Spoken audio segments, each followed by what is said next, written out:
Our focus, most of the conversation we've had on the program today has been on education and will continue in that line.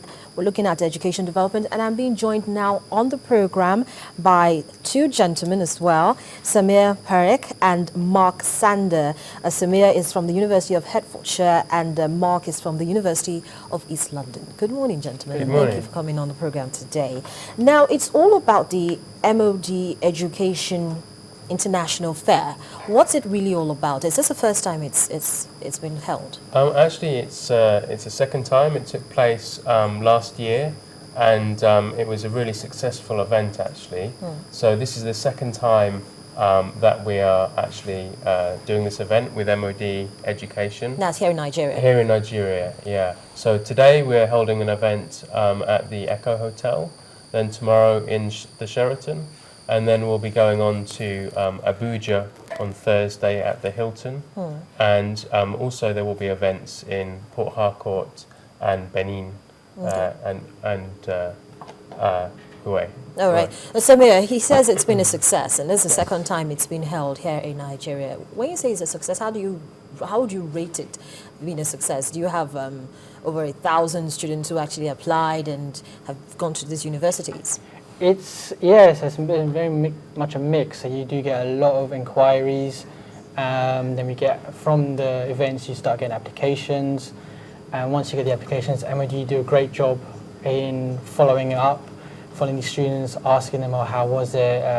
What kind of courses did you like to do? What was it when you spoke to a representative that you want to do?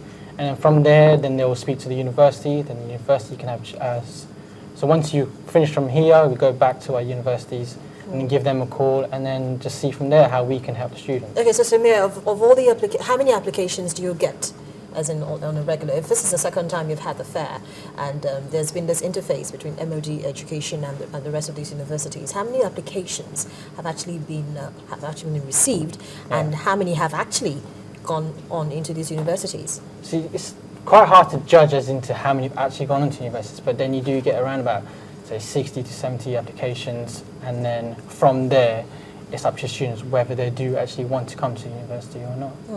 Okay, so Mark, is Nigeria the only country where you hold such fairs, or is also done in other developing countries as well? Actually, we hold some similar fairs in many countries, not only Nigeria, but at UEL we have a particular commitment to Nigeria, very strong links in the East End of London, and we have well over 200 Nigerian students studying at UEL.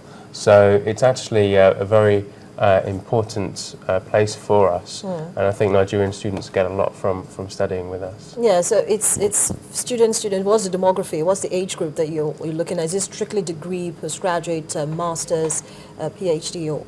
Well, actually, we offer over 250 different programs. That's from foundation programs before going on to bachelor's program, right up to PhD. So a whole range, also a range of ages as well. We don't have any age limits, so from like 18-year-olds until people of middle age and beyond. So yeah. Well, you know, in earlier on when I was going through the history of MOD and the rest of it, I noticed that the programs are offered in every country, the UK, US, Ireland, West Indies, Eastern Europe, and the rest of it.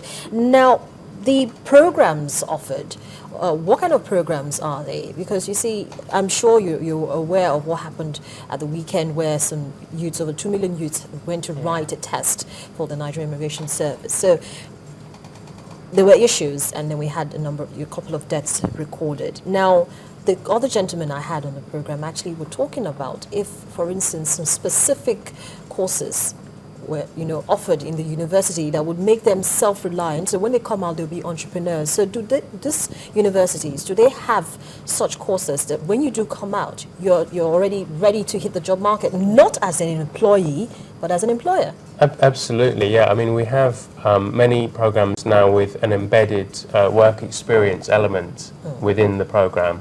And we also have in each school within the university an employability manager who's specifically there to help students with applications, with CVs, and with work placements. So many students do get good opportunities to get some work experience during their studies.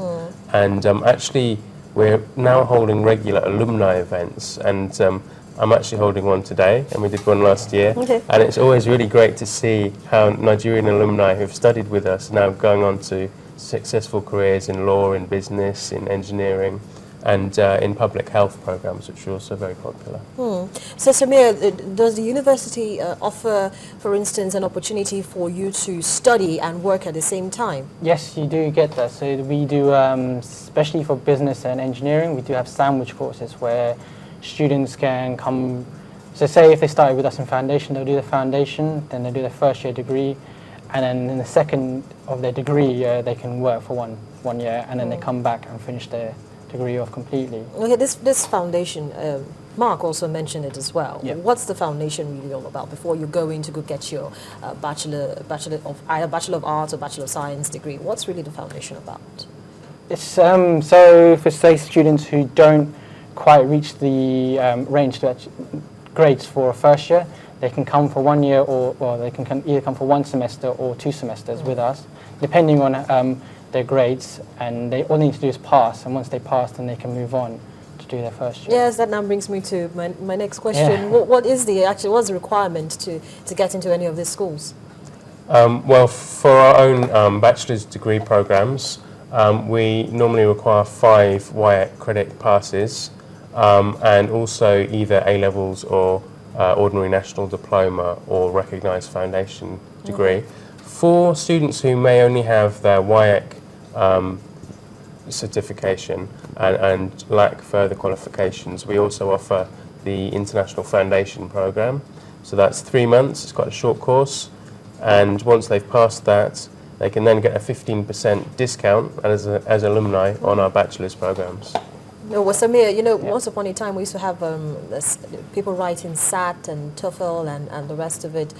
Does that still apply now? Or if they do like what Mark says, if you have 5 credits from WIAC or A-levels and the rest of it, then it's a breeze for you to get into such schools? Yeah, so for just the WIAC is what most universities now require. Okay.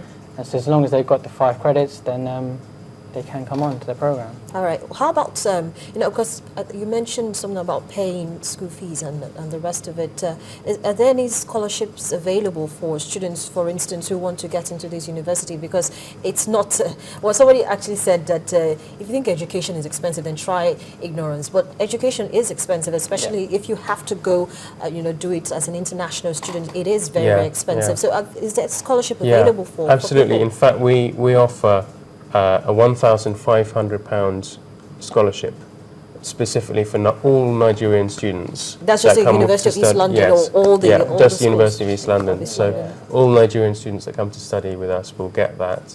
Plus, there's a 15% alumni discount, also a 5% early payment discount. So if the student pays all their fees at the beginning, and additionally, if someone transfers from another program to one of our own, we offer a further £1,000 discount on their fees. So Samir, what about you? What does the University of Hertfordshire offer the students, for instance, if they want to come in as international students, scholarship and the rest of it? And they do offer a sort of scholarship. It's so if a student pays for their first year fees, then they will discount it from the second year.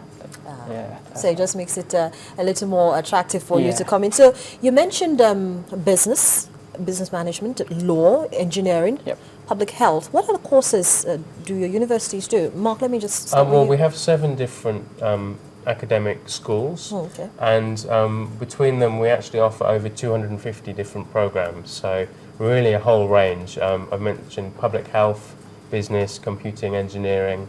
Those are some of our most popular programs in Nigeria, but we also offer psychology, education programs, arts, computing, architecture, so really a whole range.